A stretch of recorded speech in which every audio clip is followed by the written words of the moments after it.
Love this podcast? Support it and sponsor today. Simply head to ozcastnetwork.com for details. It's The In Show, Australia's only show dedicated to innovation from Adelaide, Australia and across the globe. Hi, this is David Grice and Troy Sincock. We talk to innovators and entrepreneurs and startups from all over the world, and Ilse Treurnicht comes from Canada, in Toronto.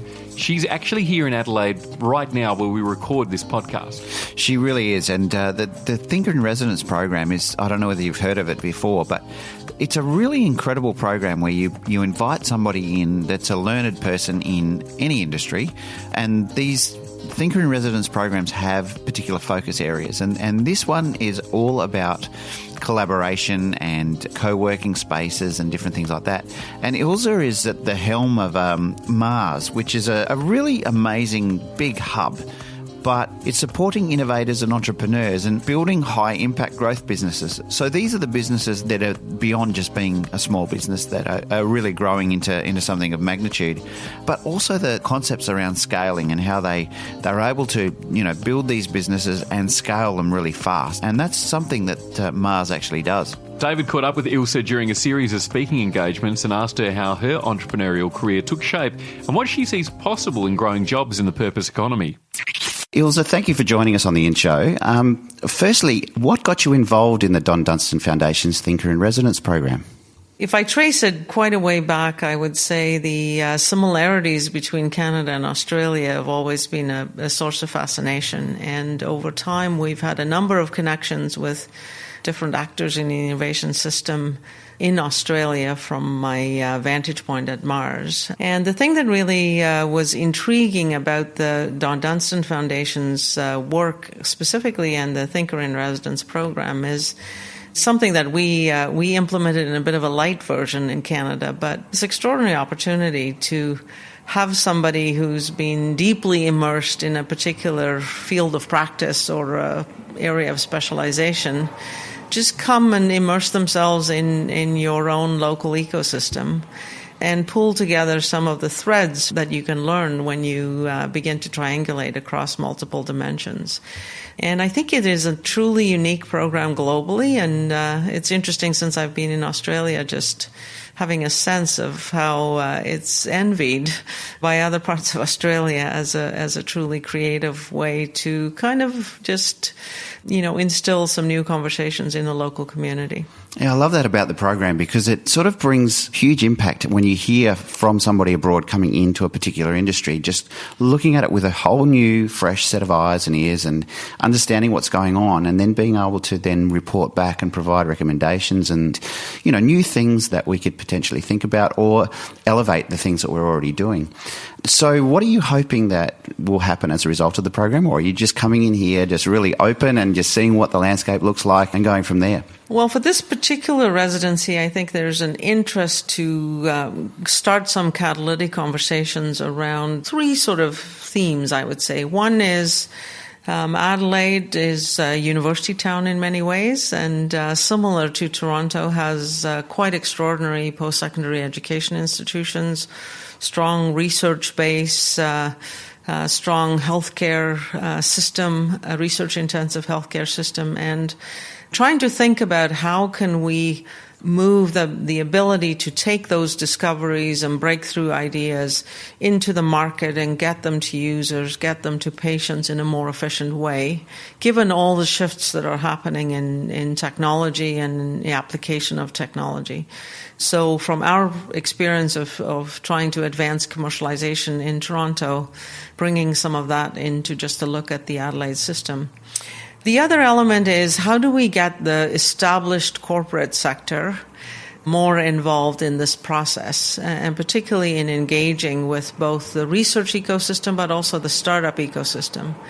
And in that sense, it's interesting to think about how the structures of the economies of our two countries, again, are quite similar, with strong resource base, strong real estate components. So many of the traditional manufacturing industries are in transition and so on. So how do we get that corporate sector that needs to also, perhaps shift its focus on innovation, but how do we make them partners in the process of pulling innovations towards the market out of the academic sector?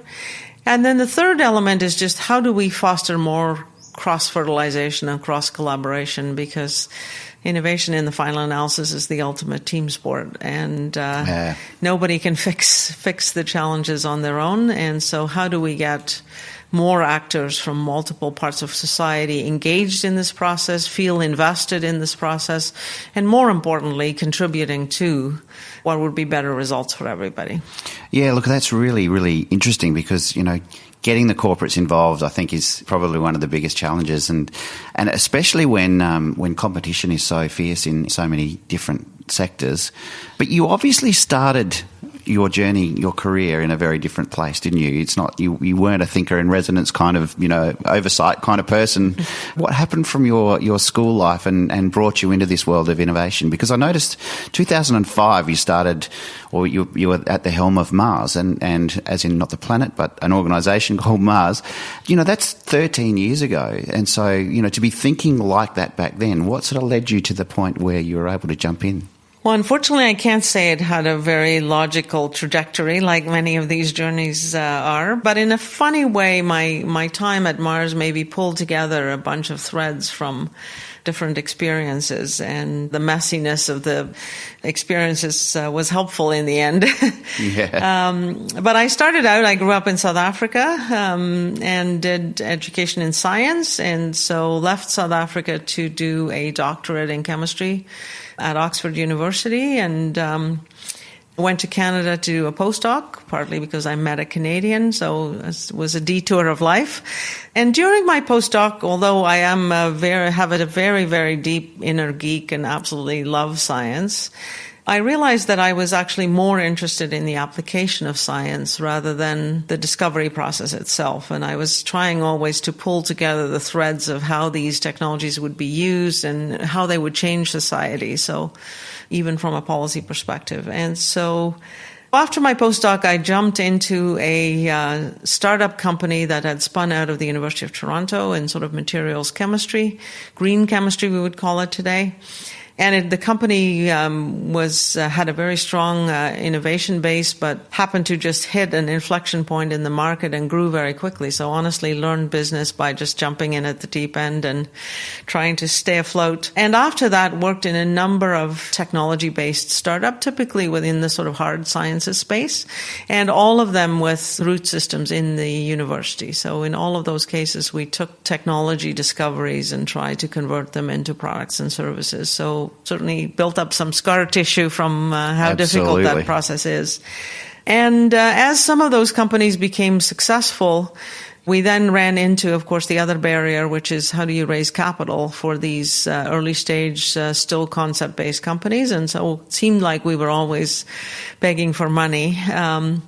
And at some point in that journey, the largest bank in Canada, the Royal Bank, decided to build a family of seed-stage venture capital funds to support some of these early companies, and asked me if I would get involved. So we built an early stage venture capital fund, but I sort of think about that as I was very, very much motivated to, can I be on the other side of the table and help some of these entrepreneurs get their ideas to market? It wasn't that I was really ambitious to be a venture capitalist, so it was a bit of an accidental venture capital journey, but we were a very hands-on early stage investor. So honestly, it was much more about the collaboration with founders and inventors to advance their ideas. And while I was in the venture capital side, which was a journey I really enjoyed, actually, very, very interesting work. This project of Mars, or the idea of Mars, started in our community, and the Royal Bank was one of the founding partners, but I also knew some of the other philanthropists and business leaders and people from the university who were involved in the project. And so I was participating more as a community volunteer and support in the very early days when they were trying to build a coalition of people to get this idea off the ground. And was approached by the godfather of Mars, Dr. John Evans, who was a very iconic Canadian, in his 70s at the time, working unbelievably hard to try and get this idea going. And he asked me to come and help him. I couldn't think of a better reason to try and support something that he was involved with. And that's how I got involved. And at the time, it was still very nascent. And so the reason why 13 years seems on the one hand a long time and in another way a short time, it was just a classic startup project. Yeah, I mean, there must have been some incredible vision behind the foundation of Mars as well, because, I mean, I think 13 years ago I wasn't thinking about innovation in the same way I think of it now. And I think from that perspective, that man must have had just some supervision to sort of see where the future was going and all those sorts of things. So how was that for you in that early days? Like, was it a really difficult process, or because of the foundation that had been laid by this gentleman, was it easy for you to sort of move in and go down the path? Yes, I absolutely agree. Honestly, I think the creation of Mars is an extraordinary example of civic entrepreneurship on the one hand, that intervention of a group of leaders from multiple places but catalyzed by this man, and really having the courage to think about an idea that seemed impossibly big and really so far ahead of its time. And when I look back at sort of the language we have today around innovation districts and innovation hubs and how the collaborative process of innovation works, and I think back at 2000, I mean, there was no language, there were no incubators, and honestly, one of the challenges was that people didn't understand what they were talking about. And then on top of, so first of all, seeing the future and then being prepared to step in and execute on that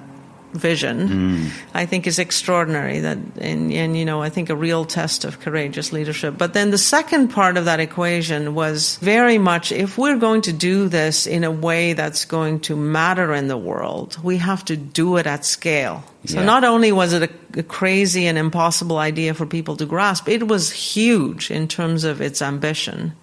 And then the third part, which I think has been so essential to the DNA of Mars, was, you know, we are going to improve the economy of Canada and the quality of life of Canadians. But this is also about using the privilege of Canada and its role in the world to take the creativity and ingenuity of Canadians out into the world. And so there was very much a generosity and a focus on improving society as part of that DNA. And that very much came from the old hospital that was repurposed, where insulin was first discovered and given to a young boy. So it was trying to reimagine the physical place for a new century in a way that was going to be relevant to the context of the new century. And so that was a really extraordinary foundation and leadership. But, you know, John was very honest with me, and I think in his wonderful, humble, quiet way, the thing that tipped me was him saying to me, Ilse, if this was easy, I wouldn't need you. So getting from that vision to execution was massively hard. Yeah, and certainly I've never done anything as difficult as the last 13 years. But you obviously the rewards that you feel are huge when you actually get past those massive hurdles that you must have encountered. But there's the excitement as well. You must have seen so many really cool things being developed and growing and emerging through what you've been doing. Absolutely, and it's been a journey. I mean, one of the features of a project being ahead of its time is there's no recipe book and there's no script to follow. So certainly it's been an emerging organism, and we've had to adapt and adjust and sort of go with where the energy was. And at the same time, the pace of technology change has just continued to pick up. But one of the foundations and the reason why that location and that big idea was possible is that we have such a strong base of science and diversity of talent and the creativity of the city that we could harness. And of course, those have fueled these very cool projects. But we've certainly tried to build on the strengths of the local community. So In the area of health sciences, for example, we have a very long history. For example, stem cells were also discovered, more than 50 years ago right there. So right now we are really building the stem cell industry of the future, leveraging that legacy and just extraordinary, both breakthrough discoveries, but now companies evolving and therapies evolving in the stem cell and regenerative medicine area. That's just blows your mind, not just in terms of what they make possible in physiology, but what they make possible from new business models of bringing therapies to patients. Toronto has also a long-standing history of excellence in artificial intelligence and machine learning, and of course that is now penetrating every sector and every field of discovery. So we're seeing waves of companies in that arena. We have a very, very strong sort of physical sciences materials capabilities. So a lot of companies in the sort of advanced manufacturing, clean tech space as well. So some of the magic is the diversity of cool things. And then how they begin to feed off each other and learn from each other to actually apply technology in truly unexpected ways. Have you had any situations where you've got two startup companies that are actually competing for the same market? And if so, how have you as an organisation kind of viewed that? Is that been something that you've been able to help both, or do you have to select one over another? Is there a process around that? Yes, we actually, because we have, about 80 startups in our building among the 150 tenants. But the thing that has been possible because of the physical center is we support about 1,200 startups. Wow. Or young companies in a much wider region across not just the Greater Toronto area, Ontario, but also increasingly across Canada. So we see certainly companies that are competing in similar market spaces, but we see often them coming at that market space from very different angles or with different approaches. Sometimes they each have a piece of the solution. Yes. And there are really unique opportunities for collaboration, and we can be a bit of a broker where two companies combining their solutions, not necessarily even merging as companies, but going to a larger customer together, can actually, have a better shot at winning business. Yeah. But where they are, in a way, almost a little bit more directly compete, we have very sort of strict guidelines between who would be assigned as a mentor for each and how their information would not be shared with each other. And in fact, the advisors would have a firewall. We talked earlier about raising capital and those sorts of things. Now, I remember when I had my very first, I just thought I was starting a business. I went to the bank, I put my house on, borrowed against my mortgage and, found my money that way. And we now are in this world of looking for investors and that sort of thing as opposed to going to the banks. How is that scenario over in Canada? Is access to capital easy, or is it as equally hard as it is in the rest of the world to find money? Well, the entrepreneurs would certainly say there's never enough money. But if I compare, what the situation was in 2005 when we opened our doors, I would say that we have a much more robust early stage and even growth stage venture capital market today. It is not equally distributed across sectors. So because we've had significant success in the sort of classic tech sector, you see more investors going into that space, more funds forming, more bigger funds forming, and of course serial entrepreneurs who've had multiple companies and therefore have much better access to capital in Canada, but also elsewhere in the world. But areas like clean tech, areas like healthcare that are more capital intensive, where the investors need to really be specialists in that particular field to even understand what that opportunity or the technology is, it's still very, very hard. And in fact, from a Mars perspective, we realize that we can't rely on the market simply to, grow at the same pace of our startup ecosystem. And so we have created, actually, in partnership with the provincial government, a small seeds fund, and we now have small private funds forming and growing to fill very specific gaps, like the clean tech gap. Yeah. We've also, interestingly, recently launched a fund to back women entrepreneurs, because one of the realities of our market and markets everywhere is that it's incredibly difficult for women-led businesses, particularly growth businesses, to raise their growth capital from traditional venture capital sources. We also are very much believers that the venture capital model itself is changing. And is only serving really a small subsection of entrepreneurs. And so looking at any and all other ways to mobilize funds, whether it's through debt instruments, of course, revenue from customers is the best way to Absolutely.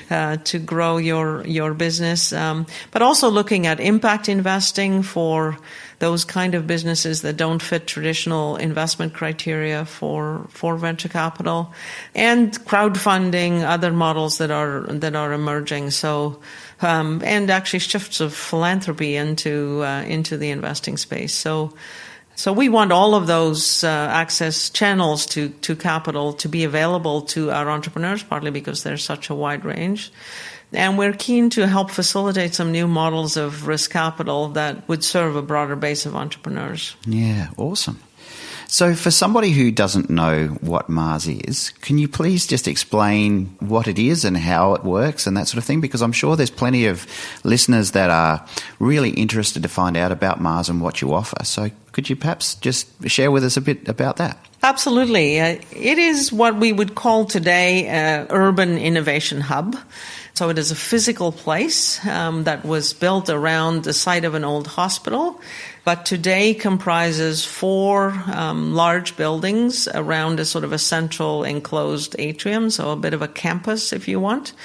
1.5 million square feet, so it's large. But its location is very strategic. So it's located directly across the street from the University of Toronto, right in the heart of our Discovery District, surrounded by some of our top teaching hospitals and research institutes, but also, in the city, directly on the subway, close to the financial district and our creative districts and so on.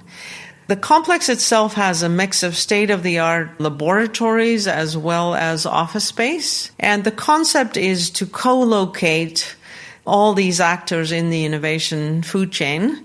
But particularly, we focus on those that have sort of science assets at the root of their innovations. And so our tenants, 150 tenants, range all the way from top research groups from the universities and the hospitals. We have startup incubation spaces for both lab tenants as well as kind of more classic co-working type spaces. We particularly focus now on spaces for scaling and growing young companies. But then we also have some very interesting global multinationals and large Canadian teams that have their innovation teams at Mars to, again, create that access to supply chains. We have 11 venture capital funds as tenants. And so the tenant population represents about 6,000 people who come to work in the center every day. We use that physical center as a platform from which to then provide services and supports to a much, much larger ecosystem. And the engine room of that is supporting innovators and entrepreneurs who are trying to grow businesses in sort of 4 theme areas: health, energy and environment, finance and commerce, so fintech is pretty active. And then finally a field we call work and learning, which is really about workplace transformation and educational technologies. And we provide to them a very structured set of services, with advice, but also access to customers, capital, and talent as the 3 main things they need to get to scale. And there our mission is, how do we take, the pretty strong, robust startup ecosystem and get more companies to scale? We have a sort of a third dimension of work, which really has evolved a little bit later in time, and that is, how do we get, and particularly in these regulated complex sectors like healthcare, like the energy sector, like financial services that are highly regulated, are complex, intricate systems, often public sector run.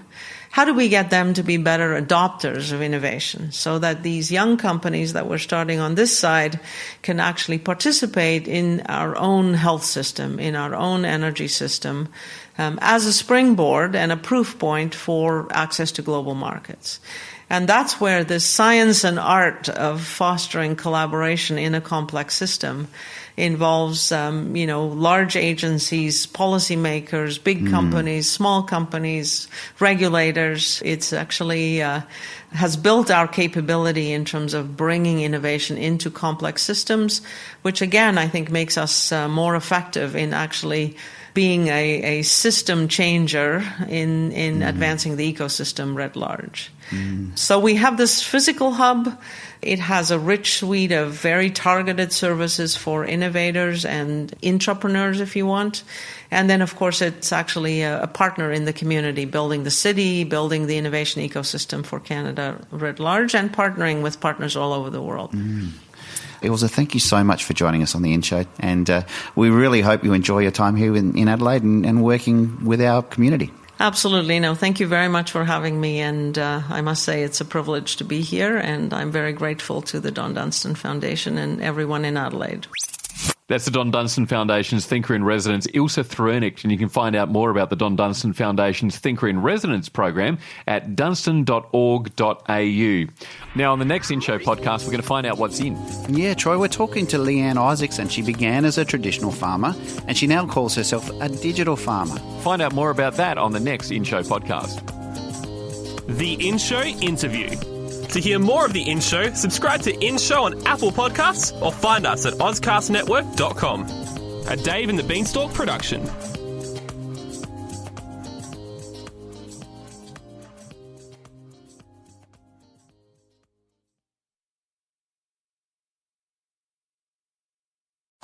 Love this podcast?